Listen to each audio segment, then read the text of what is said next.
If you're struggling to get your business, your side hustle, or content started because you're afraid there's too much competition, well, we have some good news for you. You don't have to be the best to stand out. You just need to be the best fit for a specific audience, which is way easier to do. And that way, you can actually escape the competition completely and carve out a unique and profitable niche based on who you are. So real quick, I'm Mike, that's my bro Maddie, and we're the creators of Cajun Koi. And we too thought that we were entering this really saturated niche, right? Making productivity videos on YouTube. It's super saturated, but we still managed to grow our channel to 1.2 million subs in about 4 years using the three-dimensional creator framework. So we're here to show you how it works so you can use it to grow your own online business. I think you were the one who came up with this term, three-dimensional creator or 3D creator. I have never come across this term before in all my time, like spending on time on your social media or anything.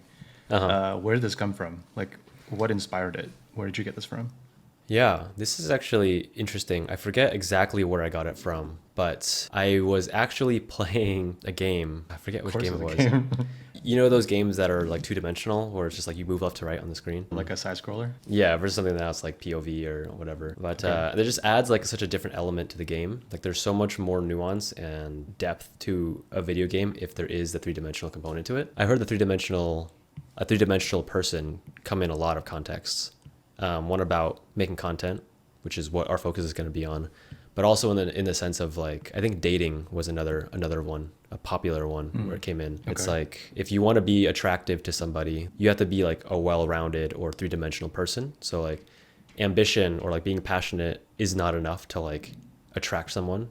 You want to be like ambitious plus compassionate, you know? So it's having like multiple attributes about you that make you worth pursuing or make you worthy of someone's attention. And so I kind of like took that idea and brought it to thinking about business, creator, personal branding. It's like, okay, we have the side scroller game here where it's like, it's really easy to get good at the mechanics of just moving left to right, but to make a game so much more immersive, to make a game much more real, it's like there is a three-dimensional component to it. So for this one, I drew out this video game aspect, and it looks like this 3D world down on the bottom. It's not actually just three things. It's just like multi, all directions. You can move in all directions. So in my head, automatically when you're mentioning video games, I'm thinking a one-dimensional character is someone like a mage who can only cast spells, or like a warrior who can only use a sword, whereas like a multi-dimensional character can pretty much do multiple things across the board. But I think the key here is that you can do multiple things, but you should be good at least with something. You shouldn't be bad at all of them. I guess like another example we can use would be specifically coming from medicine. In medicine, at least in the West, if you want to specialize into something like cardiology or dermatology, you still have to do all the general training first and go to medical school and learn all the different specialties, because there's a lot of nuance that comes from a big general understanding before you go deep in one area, right?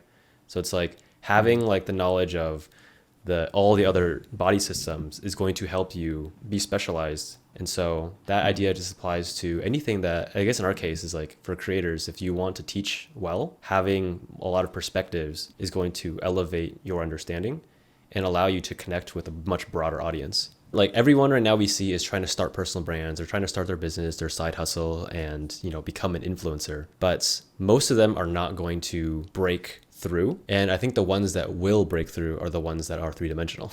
Like it's not good enough to just be good at one thing anymore. Back in the day, you know, 50, 60 years ago, you could just be specialized in one thing and be known for that one thing, and then you could survive. But nowadays, it's so easy for anyone to just be good at one thing because of AI and technology and stuff. It's the people who have a broader understanding of adjacent topics around something that attract more attention. Pick a field that you want help in. This is like the customer, and this is the creator. What is this customer looking for? Let's say his customer is having really difficult time sleeping. They're just sleeping. Chronic insomniacs. Right. So let's say that this creator is a sleep expert, and they are maximized in the skill. They have 100% stats in teaching you how to sleep, right?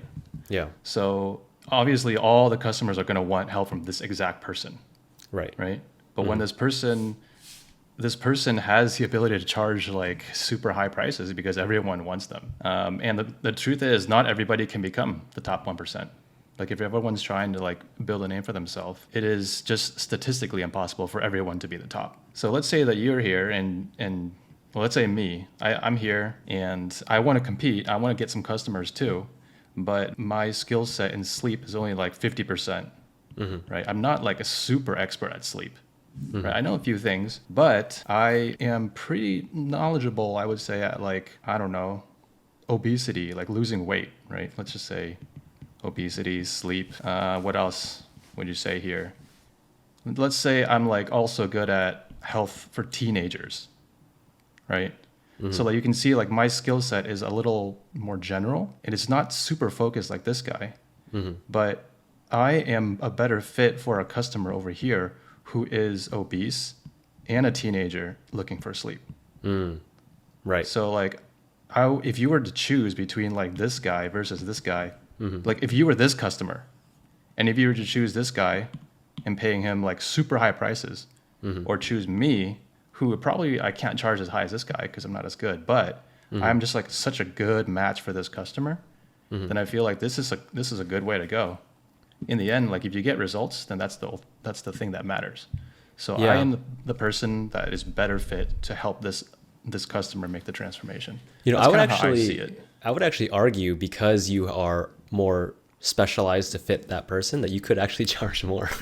True. Yeah, that's true. Yeah. So I think you've kind of hit the nail on the head here about what it means to be more three-dimensional and more well-rounded. Is that being three-dimensional means you have an easier chance of relating to somebody else. So I think a good picture we can actually draw from this is, what if you drew a puzzle piece, right? So if you look at a puzzle piece on a two-dimensional, let's say a two-dimensional puzzle piece, like on a piece of paper, there will be like one spot that someone can nicely fit into that keyhole in. So yeah, for this picture right here, it would be at the top. You can fit if you are an expert in one area, you're like this one puzzle piece, then you're only appealing to one person. But now let's say that you turned three-dimensional and you can rotate this puzzle piece to multiple sides.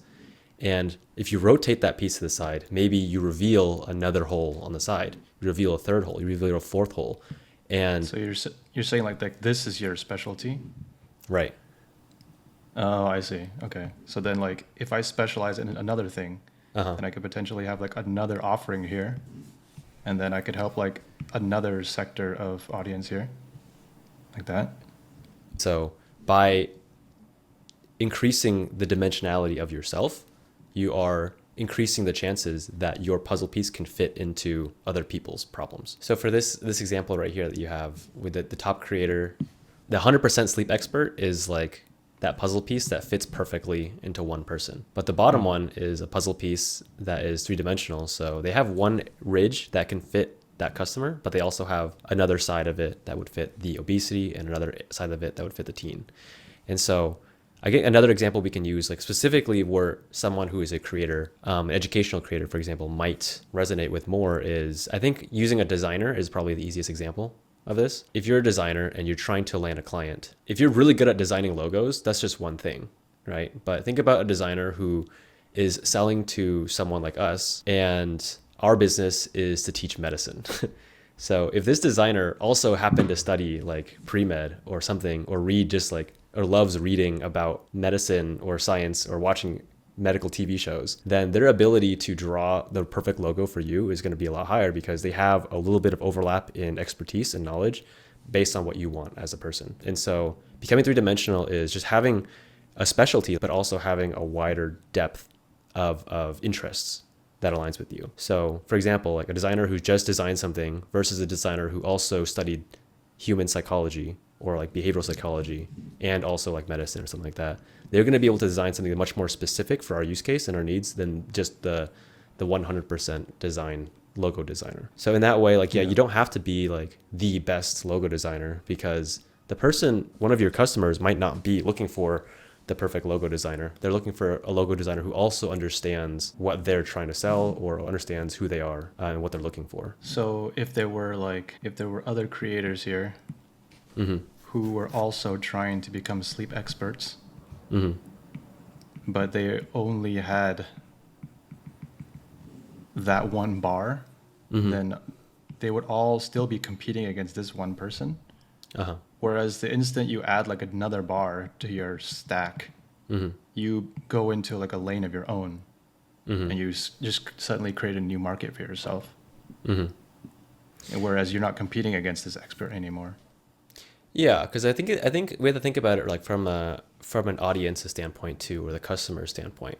Like at the top there, like sure the customer does have sleep as their problem, but they also identify with a lot of other things. Like you said at the bottom, so a person who struggles with sleep might also be a teenager, and they might also be a little bit overweight, and that person is probably going to resonate a lot more with the one at the bottom who knows about and talks about all three of those things, as opposed to the one who only talks about sleep. And so they're going to be able to develop much more of an affinity and relatability to the one on the bottom because of that aspect, right? It's like if you think about the kinds of things that you like, we resonate with people who are very similar to us or share more similar interests. And if they share a lot of similar interests, we're much more likely to resonate with them as a person.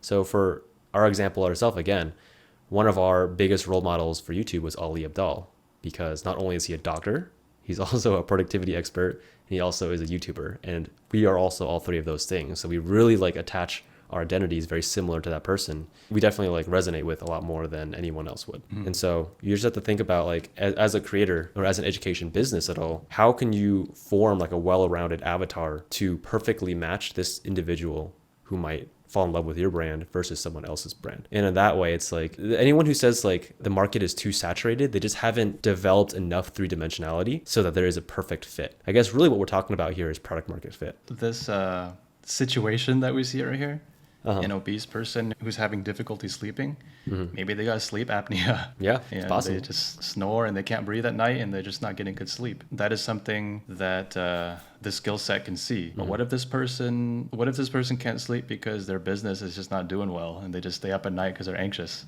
A good skill stack to add to this would be like business acumen or something. Sure. Like, I'm going to help you treat your sleep because actually I'm going to help you with your business or something.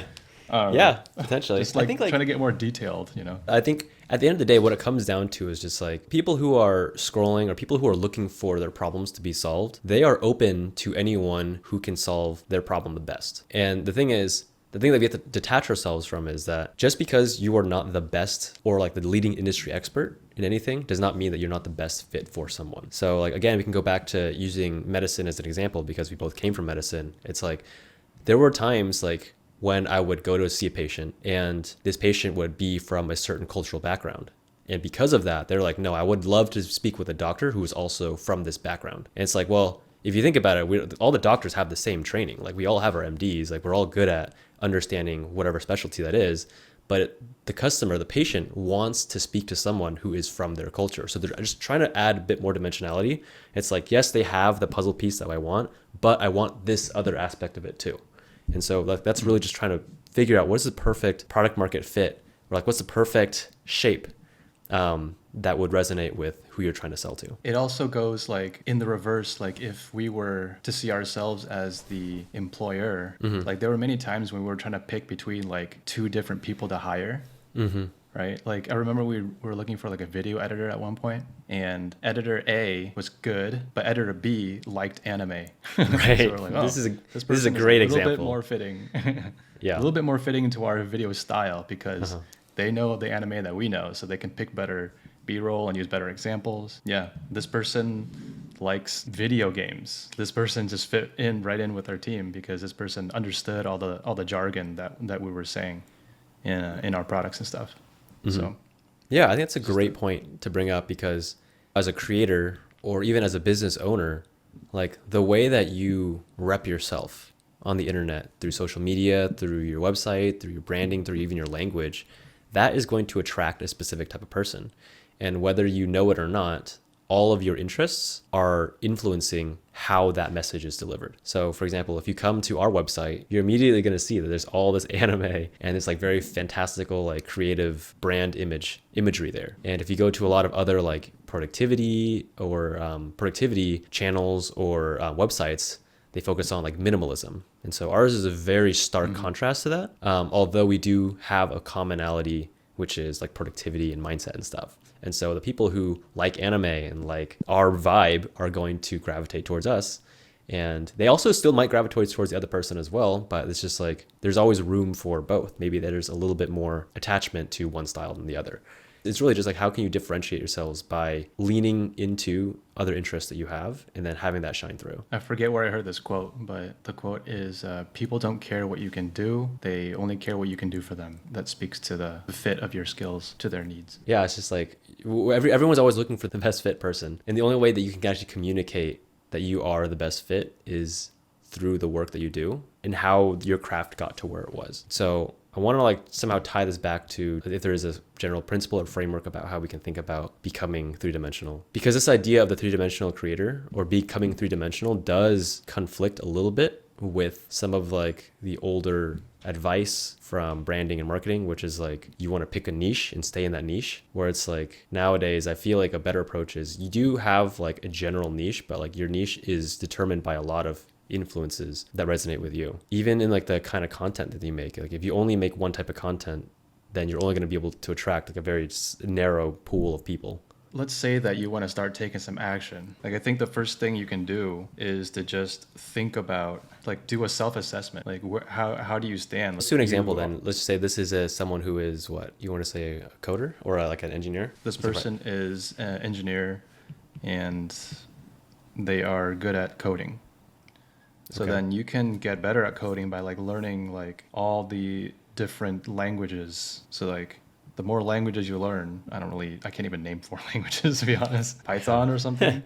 Python, HTML, JavaScript. There we go. So like you can keep learning the same thing, get more and more and more expert. Like that's depth. But if you're a person with no like other skills, like what are you going to put in these boxes? Like think about yourself.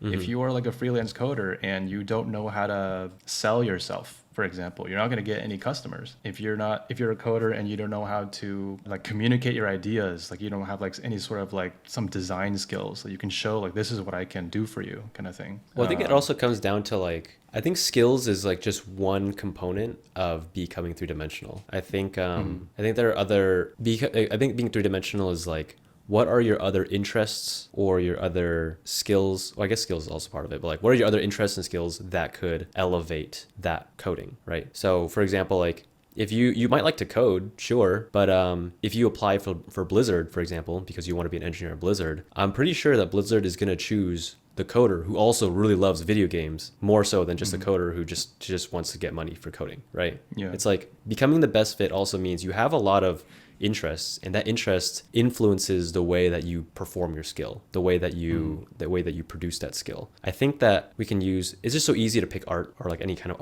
artistic skill to showcase this, but like for example music, right? There are a lot of people who are really great guitar players or really great piano players, but the music that they make all sounds different because they like different styles of music or because of like different influences they've had. So a guitar player who really likes anime is probably gonna write guitar songs that sound like anime. Or a guitar player who really likes like heavy metal is going to have stuff that sounds like heavy metal. And it's up to the audience to choose which one they like. No one's going to argue that one is like a way better guitar player than the other one. They just play different styles. That's because they have different interests and influences that determine what their craft looks like. And so that craft is just what your education business or what your content looks like. It's just an amalgamation of all the different experiences and interests and skills that you've acquired over the years. I will say though that like if a person is like interested in productivity, for example, I don't think that's ever a bad thing. Yeah. Like your That's employer true. is always going to like you if you're into productivity. Yeah. Or like Yeah. if you're into like learning, like this person Right. really loves to learn and figure out how to learn more efficiently. I don't think any employer is going to be upset with that. Yeah, There's so I think there are like there's actually a way, like if we want to even take this three-dimensional idea and like put it into like 3 buckets of things that can turn you into a 3-dimensional person, like what is your skill of expertise, what is your interests and passions, and then what is your method of personal development. I think if you have like all 3 of those, then you will become 3-dimensional in some capacity. So it's like you want to have your skill that you're really good at because that's how you deliver value to your clients, your customers, right? Whatever. For us, it's like teaching people how to learn or be more productive. For this coder, it's like I can code. The interest is what gives the flavor to that skill. And then some kind of personal development is how are you going to get better at that skill? So I think you did hit on something. Like there is an area of this that does revolve around, like there are some golden universal things you can do to become more well-rounded. I'm trying to draw like this. Oh, maybe it's six. Maybe it's 6 things. Y, X, Y, Z axis right here. Oh, okay, I see. It is three-dimensional, yeah. So like you have like your expertise. Uh-huh. I see where this is I going. guess oh man, expertise. I can't spell. Yeah, expertise. Yeah. And then you have like your, I would call it like your meta skills or something. That's the self-improvement thing that you were talking about. Yeah. Like this person's good at like working on teams. This person's good at collaborating. This person's good at time management. They're good at learning. And then the Y axis could be like your interests or like your passions, what makes you, your quirks. Yeah. This person likes anime. This person likes country music. This person likes tennis. Like this is like kind of the three-dimensional intersection, because ultimately, like what team is this person going to fit well into? What other people are going to work best with this type of person? And this is like really how you start to differentiate yourself and become irreplaceable to that certain subsect of people. This expert coder who loves tennis and is good at communicating is going to resonate with a very specific group of people. And those people are more likely to become like the true fans and like the customers of this individual. And so becoming irreplaceable doesn't necessarily mean that like you're going to be irreplaceable to everybody, but you will be irreplaceable to some people.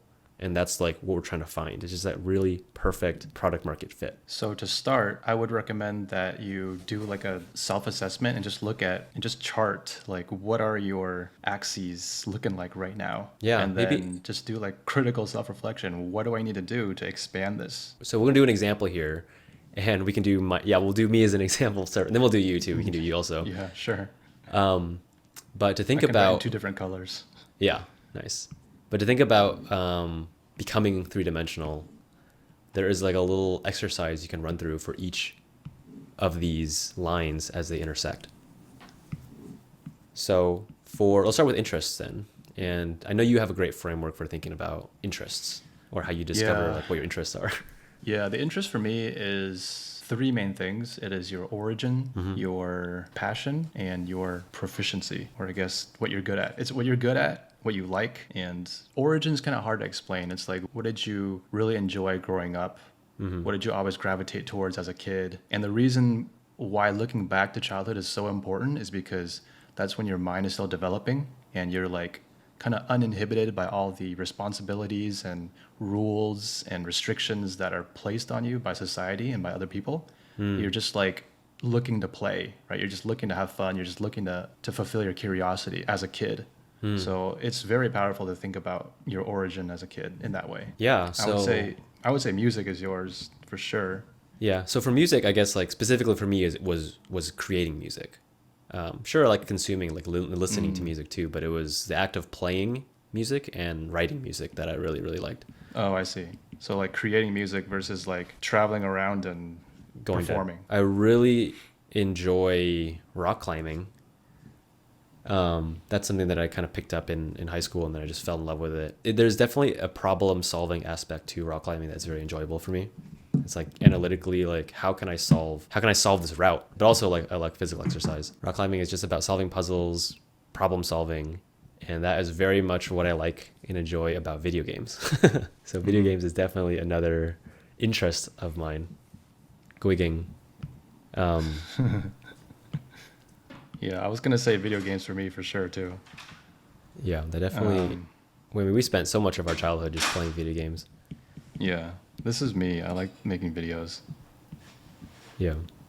And then this should be yours too, but yeah, it kind of ties into that is the problem solving thing. Yeah, this is my creative passion right here. Okay, so we can probably go on for days about interests, but yeah, other interests in there would obviously for us would be like, I don't know, I guess now like entrepreneurship specifically, and then for me I do like philosophy. Would you say that that's like one of these skills? I mean, expertise is more what is the thing you're doing that earns you money. So entrepreneurship right now, if we're gonna help creators, entrepreneurship is that what we're selling? I guess we're Entrepreneurship selling is pretty like broad. we're helping people be more productive, helping people learn more efficiently, but ultimately also to help people start and build their online business. So I Okay. would say those three things.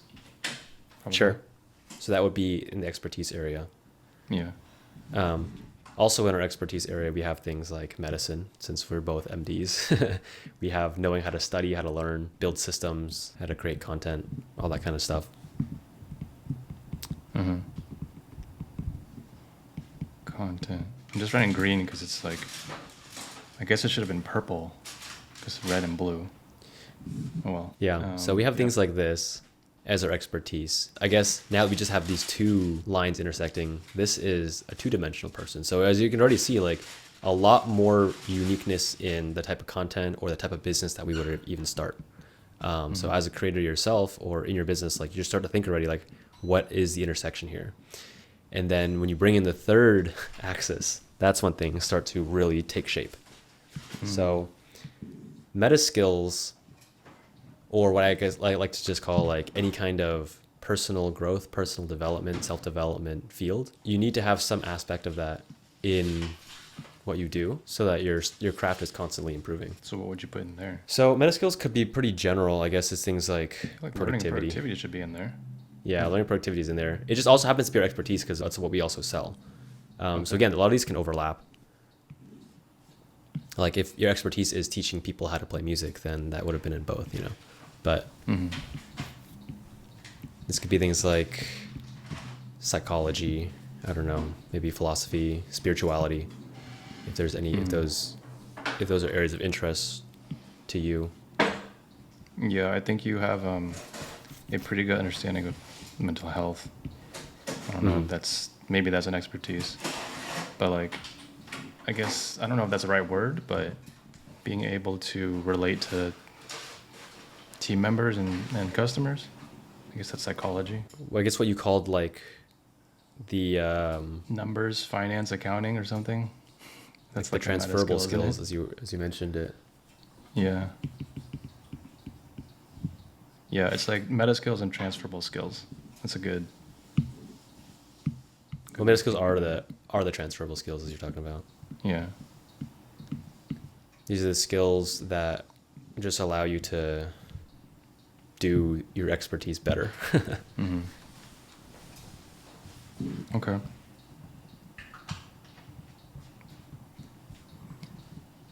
So with all this, it's like you don't have to have like a billion things in each of these axes.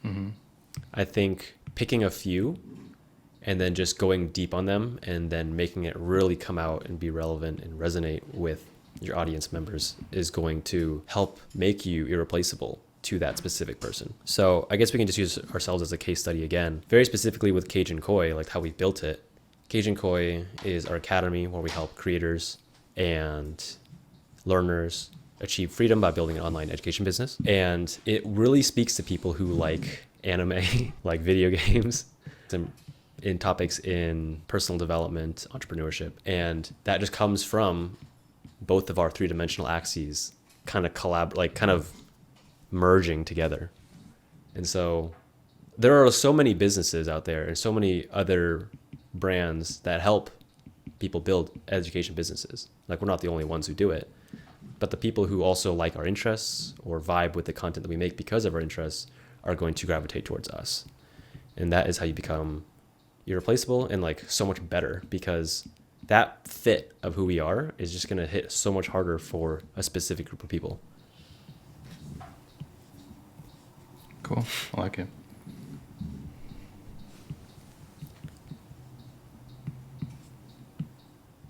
I know a lot of people are probably thinking it's like spreading your attention all over the place, make you less focused and good at one thing you do. And I actually disagree with that to an extent, because all of the experiences and the knowledge and the other things that you're interested in, you learn about, if you connect it back to your expertise, it actually makes it a lot stronger. This is an idea that we teach actually in StudyQuest called syntopical reading / syntopical learning or associations, where it is trying to find commonalities and similarities between different concepts that make teaching one better. So for example, we love analogies. We use analogies all over the place in our products that we teach and the content that we make and in telling stories and stuff. And we use video games all the time as an analogy for the way that we help people how to build businesses or how to learn or how to like be more productive. And that only could have happened because of our interest in video games. Like we're so interested in video games. We love video games so much that we're always seeing the comment, always like, oh, like the parallels between productivity and video games. And so whatever your interests are, there are ways that you can find those relationships and connections. So just to kind of wrap things up and looking at this picture here, this framework, this diagram that you just drew here is how we think about becoming irreplaceable and standing out in the creator economy, in the marketplace, and attracting the right kind of person to your business. But for anyone who still thinks that it's too saturated to start creating content or start your own business, this is the key to escaping from that limited mindset.